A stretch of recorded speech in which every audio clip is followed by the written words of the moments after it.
Hello and welcome to another episode of the Real Estate Junkies. I'm Nick Zigich, a broker here in Monrovia, and out of all the experience I have with real estate, one thing really does not sit well with me, and it's insurance. It's boring, dry, people don't want to waste any time reading it, and you gotta have it. So to make it fun, with me in the studio, my friend and agent and the owner of the Mark Wu Agency is Mark Wu. So, Mark, how you doing? I'm doing great, Nick. Good. We're talking about different types of insurances, and there's plenty of things to talk about. So we're going to cover one thing today, and that is condo insurance. That is correct, Nick. All right. So when we talked before, you had a particular pick on different things, but condominium insurance is something that is very specific. So there is a master policy involved, right? There is, and many times that people, separate condo owners, often feel that the master policy is all that they need. And that is a misunderstanding because, you know, insurance is a very big necessity. The condo policy, master policy, covers common areas, right, common structures outside, pool, tennis courts, driveways, and whatnot. But what a unit owner fails to understand is that in the interior, they're exposed to many things. And I have a lot of friends in Pasadena that own condos over there. They live in them, and most of them are not aware of the different types of what they should carry versus what the master policy is. So let's break that down. Let's talk about the master policy itself first. Certainly. Well, the master policy, as I indicated and alluded to, is a policy that the association buys. In fact, each condo association, the unit owners will be paying a monthly dues, and portion of that dues goes for the payment of the master policy, which will cover the structure in event that right, there's a fire, wind, hail, smoke to the common areas, or there's a liability exposure where there's a slip and fall on the pool or driveway or common areas. Mm-hmm. But each individual owner also needs their own personal condo policy called a REJ0115 policy. Okay. So Mark, the personal condo insurance policy, tell me what about it? Well, what that covers is, for instance, there are part of the interior structure that each unit owner is responsible for. That's oftentimes defined by the CCNRs. So every condo can be different, every condo project can be different, but there are structures. So for instance, if there is a fire or a water loss or whatnot, what the master policy doesn't cover, the condo REJ0115 policy or the personal condo policy will step in place and cover the interior structure that each individual owner is responsible for. And again, that's defined by the CCNRs. Okay, so the CCNRs, the set of rules that the condo owner should abide by, refines also what type of insurance policy they should carry. Mm-hmm. So now they come out to you and they buy the insurance policy.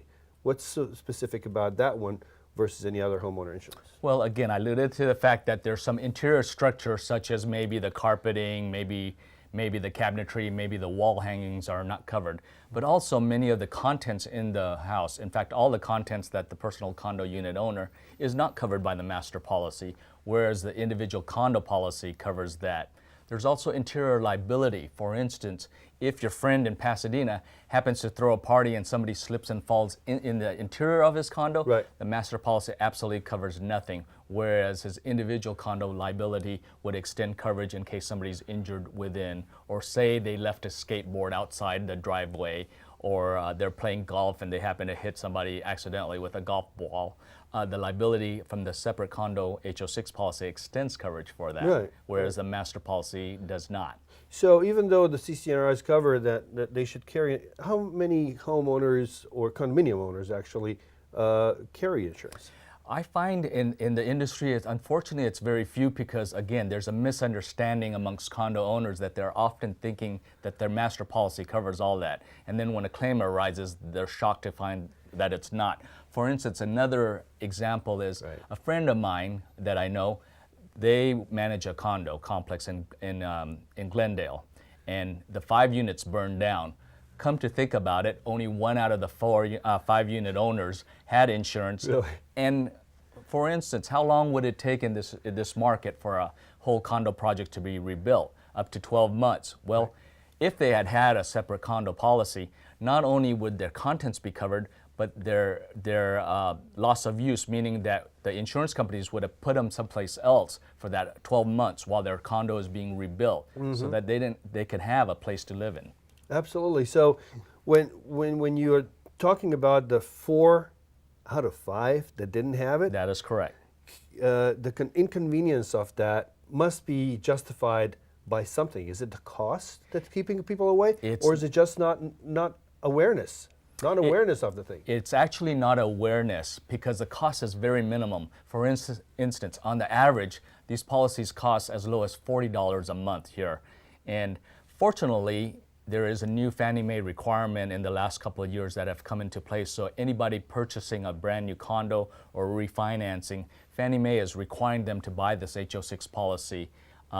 But if they had bought it previously 3 years ago, Right, they probably didn't have that requirement, and they're just not aware that they need to have this important coverage. Okay, well that's interesting. Now, from the standpoint of the association that is putting up the master policy, is there any differences in the master policies as well, as far as what they cover and what type of, should the condo owner read the master policy before they purchase the condo? Absolutely, but it is a very huge document and many times written in legal jargon, and so it's very difficult to understand. But the main point is, if it's common area defined by CCNRs, most likely the master policy has afforded coverage for it for things like fire, wind, hail, smoke, explosion, liability. If it's individual's unit's owner's responsibility, then the master policy does not cover it. So commonality is the main point. Okay, so I guess to summarize is that the personal condo policy itself is the key for any condo owner to have. That is correct. To talk to a professional to get the right type of that personal condo policy. Absolutely. And to definitely be insured. That is correct, Nick. All right. You said it all. So basically the price should not stop anybody for obtaining a personal condominium policy. That is correct, because it's as low as $40 a month.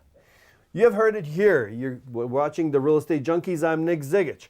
Check your CCNRs. Make sure that you have the condo personal policy, insurance policy, and if you don't, get one. Until next time, see you on the Real Estate Junkies.